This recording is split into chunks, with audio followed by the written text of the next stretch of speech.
नमस्कार दर्शक बंधु मु शांति ओडिया स्टोरी को स्वागत करुची। अमावास्यार सेही कला राति स्टेशन रे आउ केही भी नहांती। समय प्राय 11 हेबो। एकुटिया एक खाली बेंच रे बसिथिला सुमित। आउ गोटे दिन परे सांगर बाहाघर। भुवनेश्वर रे चाकिरी करुथिबा सुमित निज कामरे अत्यसंता व्यस्त रहुथिबा सत्य मध्य पिला दिनर बंधुत्व को आगरे रखी ऑफिस रो छुट्टी नहीं बाहरिची सांग घर को। पिला दिनर से सबु दिन केमिति भूली पारिबो से गाँ दांड से पड़िथिबा से स्कूल से नदी से आंब तोटा से मंदिर किछि भूली नथिला सुमित। बड़ मनीष हेबार आशा नहीं से गाँर पाठ सारी भुवनेश्वर चली आसीथिला। सेठारे पाठ सरिबा परे ताकू सेठाकार गोटे बड़ कंपनी रे काम मिली जाइथिला। किछि वर्ष परे गोटे भल घर ठीक करी बापा और माँ को नहीं भुवनेश्वर रे सेटल होई गला। सहर रे रहिबा परे गाँ को जीवा जोगु सुमित्र आउ हेई नाही।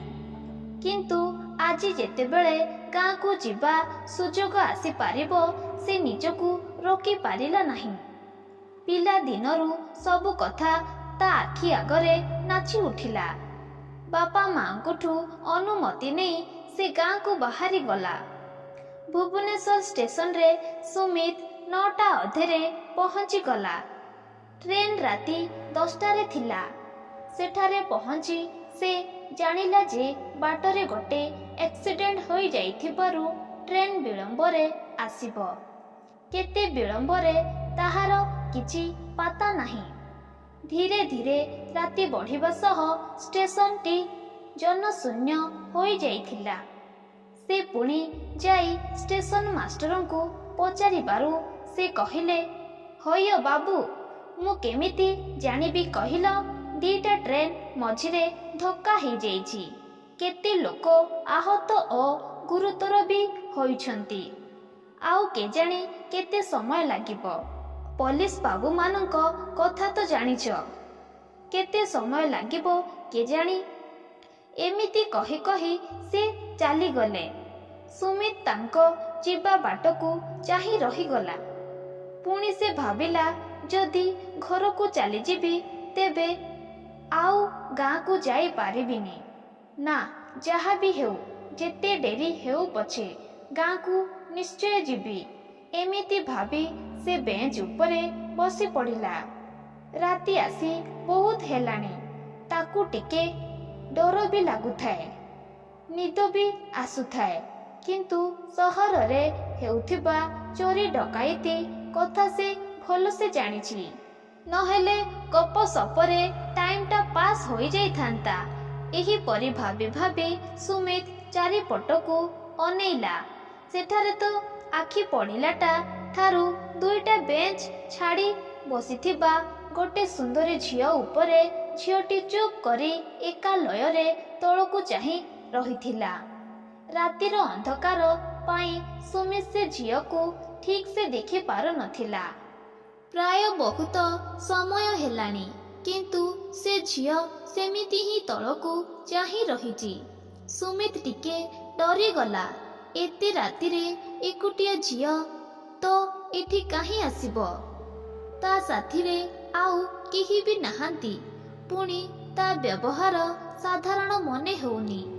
से आउ कौनसी भूत नुहे तो।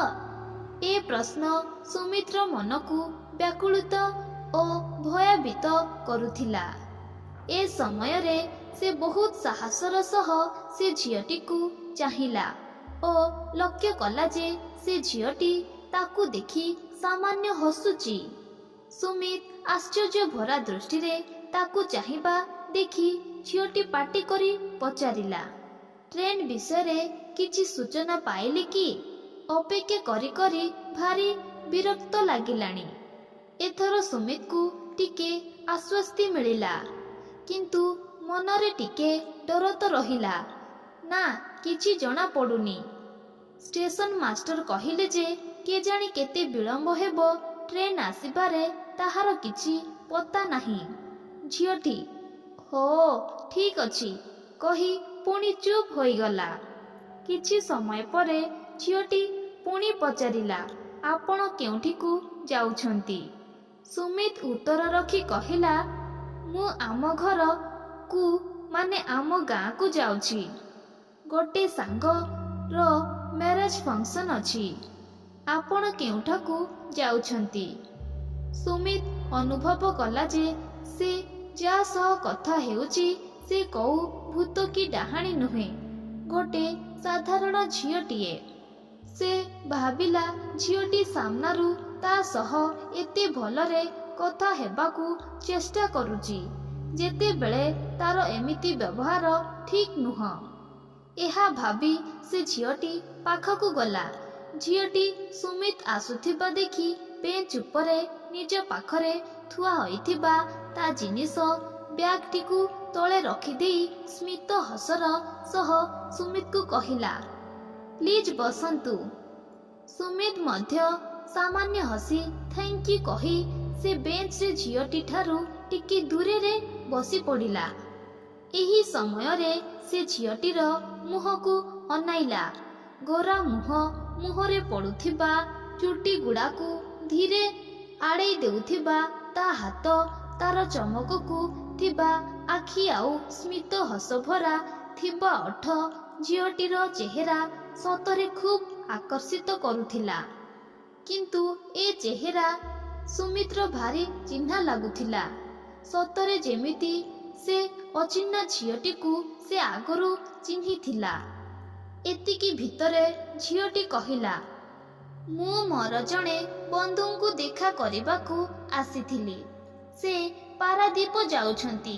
ବାଟରେ ଏ ଷ୍ଟେସନରେ ଗାଡ଼ି ରହିଲେ ତାଙ୍କୁ ମୁଁ ଦେଖା କରିବି, ସେଥିପାଇଁ ଏଠାରେ ଅପେକ୍ଷା କରିଛି। ସେ ହେଉଛନ୍ତି ମୋ ପିଲାଦିନର ବନ୍ଧୁ। ବହୁତ ମନେ ପଡ଼େ ଟଙ୍କା କଥା। ଯଦି ଆଜି ତାଙ୍କୁ ଦେଖା କରିବା ସୁଯୋଗ ଛାଡ଼ି ଦେଉଛି, ତେବେ କେଜାଣି ଆଉ ଏମିତି ସୁଯୋଗ ମିଳିବ କି ନାହିଁ। ତେଣୁ ସ୍ଥିର କରିଛି ଯେତେ ବି ଡେରି ହେଉ ପଛେ ତାଙ୍କୁ ଆଜି ଯେମିତି ବି ଦେଖା କରିବି।" ସୁମିତ କହିଲା, "ହଁ, କିନ୍ତୁ ଏତେ ରାତି ହେଲାଣି।" ଝିଅଟି ସୁମିତ୍ର କଥାକୁ ଅଧାରୁ କାଟି କହିଲା, "ହଁ, ମୁଁ ଜାଣିଛି, କିନ୍ତୁ ଏଇ ଷ୍ଟେସନଠାରୁ ଅଳ୍ପ ଦୂରରେ ହିଁ ମୁଁ ରୁହେ। ମୋତେ କୌଣସି ଅସୁବିଧା ହେବ ନାହିଁ।" ଏହା ଶୁଣି ସୁମିତ ଆଉ କିଛି କହିଲା ନାହିଁ। "ହୋ, ତେବେ ଠିକ୍ ଅଛି। ଏକୁଟିଆ ବସି ବସି ମୋତେ ବି ଭାରି ବିରକ୍ତି ଲାଗୁଥିଲା। ଏବେ ଆପଣଙ୍କ ସହ କଥା ହୋଇ ଟାଇମ୍ ପାସ୍ ହୋଇଯିବ।" ସୁମିତ୍ର କଥା ଶୁଣି ଝିଅଟି ପୁଣି ତା ସୁନ୍ଦର ମୁହଁରେ ହସ ଭରି ନେଲା। ଝିଅଟି ସହ କଥା ହେବାରେ ବହୁତ ସମୟ ଅତିକ୍ରାନ୍ତ ହୋଇଯାଇଥାଏ। ରାତି ପ୍ରାୟ ଘଣ୍ଟେ ବାଜିଲାଣି। ଏହି ସମୟରେ ଷ୍ଟେସନ ମାଷ୍ଟର ଆସି ସୁମିତକୁ କହିଲେ, "ଆରେ ବାବୁ, ତମେ ଏଯାଏଁ ଅଛ? ମୁଁ ଭାବିଲି ଯେ ଘରକୁ ବାହୁଡ଼ି ଯାଇଥିବ। ତୁମ ପେସେନ୍ସକୁ ମାନିବାକୁ ପଡ଼ିବ। କିନ୍ତୁ ଏବେ ଆଉ ଅପେକ୍ଷା କରିବାକୁ ପଡ଼ିବନି। ଆଉ 15 ମିନିଟ୍ ଭିତରେ ଟ୍ରେନ୍ ଆସି ଷ୍ଟେସନରେ ଲାଗିବ। ସହଜେ ବହୁତ ବିଳମ୍ବ ହେଲାଣି, ସେଇଥିପାଇଁ ଟ୍ରେନ୍ ଆଉ ଏ ଷ୍ଟେସନରେ ବେଶୀ ରହିବନି। ମୁହୂର୍ତ୍ତକ ଭିତରେ ଟ୍ରେନ୍ ଛାଡ଼ିଦେବ। ତେଣୁ ତମେ ଏବେ ଆଉ କୁଆଡ଼େ ଯାଅ ନାହିଁ। ଟ୍ରେନ୍ ଆସୁ ଆସୁ ସେଥିରେ ଚଢ଼ିଯିବ, ଠିକ୍ ଅଛି?" ସୁମିତ "ଆଜ୍ଞା, ଧନ୍ୟବାଦ" କହି ମୁଣ୍ଡ ନାଡ଼ି ଦେଇ ପୁଣି ସେ ଝିଅ ଆଡ଼କୁ ଚାହିଁଲା। ଝିଅଟି ସୁମିତକୁ ଚାହିଁ କହିଲା, "ଆପଣଙ୍କ ଅପେକ୍ଷାର ଅନ୍ତ ଘଟିଲା। ଆପଣଙ୍କ ଟ୍ରେନ୍ ଆସିଗଲା। ଏବେ ମୋତେ ବିଦାୟ ଦିଅନ୍ତୁ। ଆପଣଙ୍କ ସହ କଥା ହେଇ ବହୁତ ଭଲ ଲାଗିଲା।" ଏତିକି କହି ଝିଅଟି ବେଞ୍ଚରୁ ଉଠି ଠିଆ ହୋଇଗଲା। ସୁମିତ କହିଲା, "ଆରେ, ଆପଣ ଆପଣଙ୍କ ବନ୍ଧୁଙ୍କୁ ଦେଖା କରିବେନି କି? ସେଥିପାଇଁ ତ ଏତେ ରାତିରେ ଏଠି ଅପେକ୍ଷା କରିଥିଲେ। ସେ କାମ ନ କରି କେମିତି ଚାଲିଯିବେ?" ଝିଅଟି ସାମାନ୍ୟ ହସି କହିଲା, ଆପଣ ବୋଧେ ଶୁଣିଲେ ନାହିଁ ଯେ ଷ୍ଟେସନ ମାଷ୍ଟର କ'ଣ କହିଲେ? ଟ୍ରେନଟି ବେଶୀ ସମୟ ରହିବ ନାହିଁ। ତା ମୁଁ ତାଙ୍କୁ ଦେଖା କରିବି କେମିତି? ବୋଧହୁଏ ସେ ଟ୍ରେନରୁ ମଧ୍ୟ ଓହ୍ଲାଇବେ କି ନାହିଁ। ତେଣୁ ମୋର ଏବେ ଫେରିଯିବା ହିଁ ଠିକ୍ ହେବ। ଠିକ୍ ଅଛି, ତେବେ ମୁଁ ଆସୁଛି। ମଧୁପୁରକୁ ଆପଣଙ୍କର ଯାତ୍ରା ଶୁଭ ହେଉ। ମଧୁପୁରକୁ ଆପଣଙ୍କର ଯାତ୍ରା ଶୁଭ ହେଉ। ଏହା କହି ଝିଅଟି ନିଜ ବ୍ୟାଗ୍ ଉଠାଇ ଚାଲିବାକୁ ଆରମ୍ଭ କଲା। ଟ୍ରେନ ବି ଆସି ଷ୍ଟେସନରେ ଲାଗିଗଲା। ସୁମିତ କିନ୍ତୁ ସେ ଝିଅଟିର ଯିବା ବାଟକୁ ଚାହିଁ ରହିଥିଲା। ସୁମିତ ଯେମିତି କୋଉଠି ହଜି ଯାଇଥିଲା। ଏ ସମୟରେ ତାକୁ ହୃଦବୋଧ ହେଲା ଯେ ସେ ଝିଅଟିକୁ ତାର ନାଁ ପଚାରିବେ ତ ରହି ହିଁ ଗଲା। ସେ ଉଚ୍ଚ ସ୍ୱରରେ ପଚାରିଲା, ଆପଣଙ୍କ ନାଁଟା ତ କହିଲେ ନାହିଁ?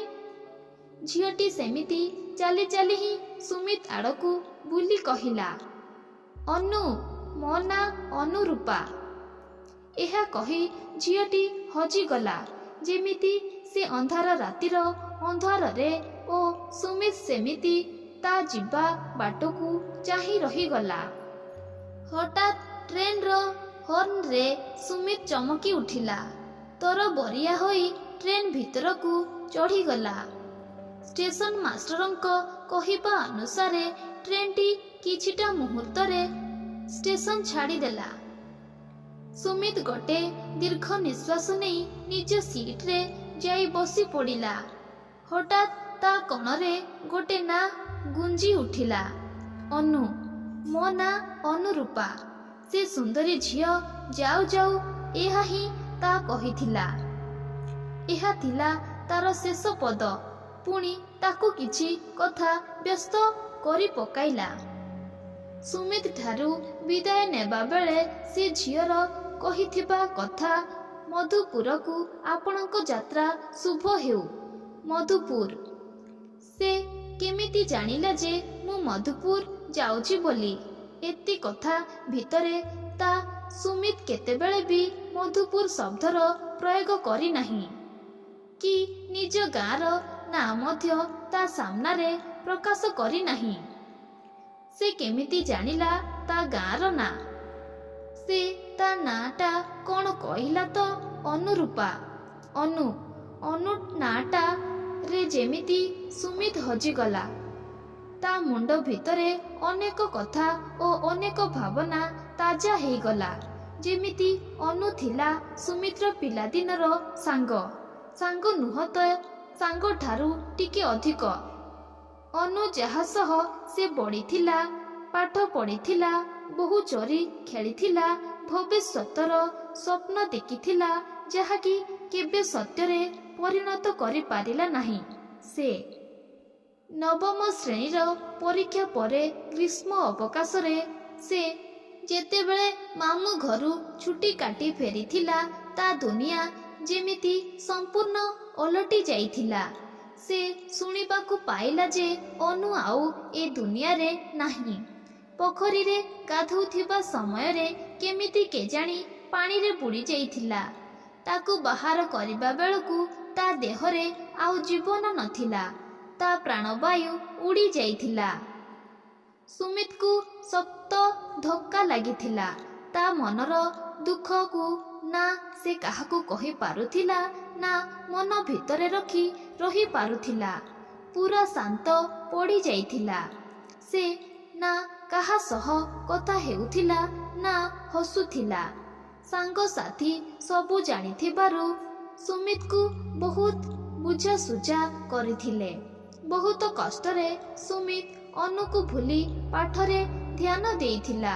ସୁମିତ 10ମ ଶ୍ରେଣୀରେ ପାସ୍ ହେବା ପରେ ଗାଁରୁ ସହରକୁ ପଢ଼ିବା ପାଇଁ ଚାଲି ଯାଇଥିଲା।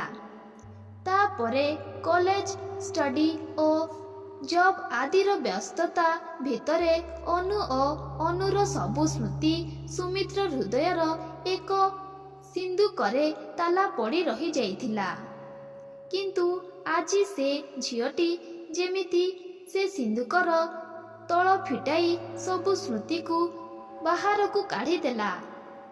ଅନୁର ଶେଷ ସମୟରେ ନା ସୁମିତ ତା ପାଖରେ ଥିଲା ନା ସୁମିତ ଶେଷ ଥର ପାଇଁ ଅନୁକୁ ଦେଖି ପାରିଥିଲା। ଏହି ଅବଶ୍ୟ ହୁଏତ ଜୀବନ ସାରା ସୁମିତକୁ କଷ୍ଟ ଦେବ ବୋଲି ସେ ଭାବି ନେଇଥିଲା। କିନ୍ତୁ ଆଜି ଯେମିତି ଲାଗୁଛି ସେ ଅବଶେଷ ଆଉ ନାହିଁ। ସେ ଝିଅ କେମିତି ତା ଗାଁ ନା ଜାଣିଲା? ଏତେ ରାତିରେ ଯେଉଁ ବନ୍ଧୁଙ୍କ ପାଇଁ ସେ ଏକୁଟିଆ ଅପେକ୍ଷା କରିଥିଲା, କିନ୍ତୁ ଗାଡ଼ି ଆସିବା ଆଗରୁ ହିଁ କାହିଁକି ଚାଲିଗଲା? ସେ ଗାଡ଼ି ଷ୍ଟେସନ ଆସିବା ଯାଏଁ ବି ତ ଅପେକ୍ଷା କରି ପାରିଥାନ୍ତେ ନା। ଷ୍ଟେସନ ମାଷ୍ଟର ଆସି ମୋତେ ବାରମ୍ବାର କିଛି ନା କିଛି ପଚାରୁଥିଲେ। ଏତେ ରାତିରେ ଏ ପରିସ୍ଥିତି ମୋଠୁ ଅଧିକ ଗୋଟେ ଏକୁଟିଆ ଝିଅଟି ପାଇଁ ବିପଦଜନକ ଅଟେ। କିନ୍ତୁ ସେ ଝିଅକୁ କିଛି ନ କହି ଗୋଟେ ପୁଅକୁ କାହିଁକି କହୁଥିଲେ? ବୋଧହୁଏ ସେ ତାକୁ ଦେଖିନଥିବେ କିମ୍ବା ହୁଏତ ସେ ତାକୁ ଦେଖି ପାରୁନଥିବେ। ଏମିତି ବହୁତ ପ୍ରଶ୍ନ ତା ମନରେ ଉଙ୍କି ମାରୁଥିଲା। ହୁଏତ ସେ ଝିଅ ଆଉ କେହି ନୁହେଁ, ତା ଅନୁ ହେଇଥିବ। କ'ଣ ଅନୁ ସୁମିତ ମନର ସେ ଅବଶୋଷକୁ ପୂରଣ କରିବାକୁ ଆସିଥିଲା? ତାର ସବୁ ହରକତ ତାକୁ ଏତେ ଚିହ୍ନା ଚିହ୍ନା ବି ଲାଗୁଥିଲା। ସେଦିନ ଏସବୁ ଭାବି ଭାବି ସୁମିତ ତା ସିଟ୍ରେ ଶୋଇ ପଡ଼ିଥିଲା। କିନ୍ତୁ ଆଜି ବି ଏସବୁ ପ୍ରଶ୍ନ ତାକୁ ଏବେ ବି ବିଚଳିତ କରିଦିଏ। ସେ କଳା ରାତି, ସେ ଜହ୍ନ, ସେ ଅଚିହ୍ନା ଝିଅ ଯିଏକି ତାକୁ ବହୁତ ଚିହ୍ନା ଲାଗୁଥିଲା। ସେ ଝିଅଟି ସତରେ କିଏ ଥିଲା? ଆଜି ବି ଏସବୁ ପ୍ରଶ୍ନର ଉତ୍ତର ସୁମିତ ପାଖରେ ନାହିଁ। ଏକ ରହସ୍ୟ ହୋଇ ରହିଯାଇଛି, ଯେଉଁ ରହସ୍ୟ ଉତ୍ତର ସୁମିତ ପାଖରେ ନାହିଁ। ସୁମିତ ବି ସେ ଉତ୍ତରକୁ ଖୋଜିବାକୁ ଚେଷ୍ଟା କରେନି। ବାସ୍ ଅନୁର ସ୍ମୃତି ଏବଂ ସେ ଦିନର ଘଟଣାକୁ ଭାବି ଚୁପ୍ ହେଇ ରହିଯାଏ। କାହାଣୀଟି ସରିଲା। ଆଶା କରୁଛି ଏହି କାହାଣୀଟି ଆପଣମାନଙ୍କୁ ବହୁତ ଭଲ ଲାଗିଥିବ। ଭଲ ଲାଗିଥିଲେ ଲାଇକ୍, ସବସ୍କ୍ରାଇବ୍ ନିଶ୍ଚୟ କରିବେ ଓ କମେଣ୍ଟ ମାଧ୍ୟମରେ ନିଶ୍ଚୟ ଜଣାଇବେ।